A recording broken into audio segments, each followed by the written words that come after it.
আসসালামু আলাইকুম। বহু জল্পনা কল্পনা শেষে ৬ সমন্বয়ককে অবশেষে পরিবারের জিম্মায় দেওয়া হবে বলে জানালেন ডিবি প্রধান হারুনুর রশিদ।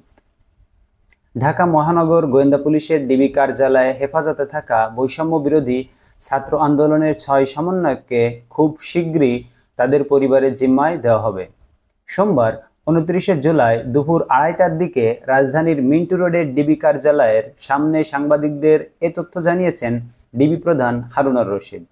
এর আগে রোববার রাতে ডিবি কার্যালয়ে বৈষম্য বিরোধী ছাত্র আন্দোলনের ৬ সমন্বয়ককে খাবার খাইয়ে সেই সময়ের ছবি পোস্ট করা হয়েছে ডিবির অতিরিক্ত কমিশনার হারুনুর রশিদের ভেরিফাইড ফেসবুক পেজ থেকে। সেই ছবি ফেসবুকে পোস্ট করার বিষয়ে মন্তব্য করেছেন হাইকোর্ট। সোমবার হাইকোর্ট বলেছেন, ডিবি অফিসে যাকে ধরে নিয়ে যাবেন তারপর খাবার টেবিলে বসায় দিবেন তাকে, এভাবে জাতির সঙ্গে মশকরা করবেন না, একথা বলেছে হাইকোর্ট। হাইকোর্টের এই মন্তব্য নিয়ে সাংবাদিকদের প্রশ্নের মুখে পড়েন হারুন। সাংবাদিকদের এ প্রশ্নের জবাবে তিনি বলেন, হাইকোর্ট কি বলেছে আমরা এখনো তা জানি না, শুনি নাই, সেই মন্তব্য শুনবো আগে, তারপর আমি মন্তব্য করব, একথা বলেছেন ডিবি প্রধান।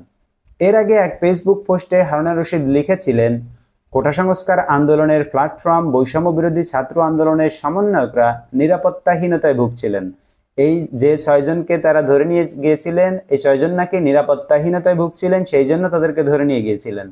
তাই ওদের ডিবি কার্যালয়ে এনে তাদের সাথে কথা বললাম, কি কারণে নিরাপত্তাহীনতায় ভুগছে, ওদের কথা শুনে শিক্ষার্থীদের নিরাপত্তা নিয়ে আমাদের নানা পরিকল্পনার কথা জানানোর পর তাদের উদ্বেগ দূর হয়েছে। শিক্ষার্থীদের নিরাপত্তা নিশ্চিত করতে টিম ডিবি ডিএমপি বদ্ধপরিকর।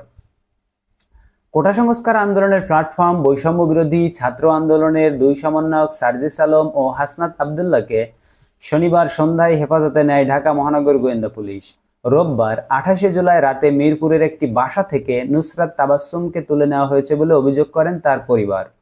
এর আগে গত শুক্রবার বিকেলে গণস্বাস্থ্যনগর হাসপাতাল থেকে চিকিৎসাধীন অবস্থায় ৩ সমন্বয়ক নাহিদ ইসলাম, আসিফ মাহমুদ ও আবু বাকের মজুমদারকে তুলে নিয়ে যাওয়া হয়। তাদেরও নিরাপত্তার কারণে হেফাজতে নেওয়া হয় বলে গত শুক্রবার রাতে ডিবি জানায়।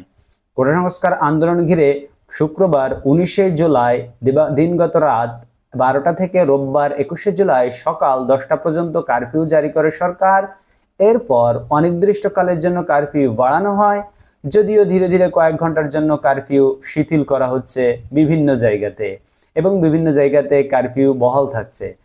বন্ধুরা, আসার খবর হলো যে ৬ সমন্বয়ককে ধরে নিয়ে গিয়েছিল ডিবি, তাদেরকে তাদের পরিবারের জিম্মায় দেওয়া হবে এবং কবে দিবে সেটা এখনো ক্লিয়ার করেনি। সেই তথ্য জানা মাত্রই আপনাদেরকে জানানোর চেষ্টা করব। এর জন্য আপনাদের করতে হবে চ্যানেলটিকে সাবস্ক্রাইব করে রাখতে হবে এবং ভিডিওটিতে একটি লাইক দিতে হবে। ধন্যবাদ সবাইকে ভিডিওটি শেষ পর্যন্ত দেখার জন্য।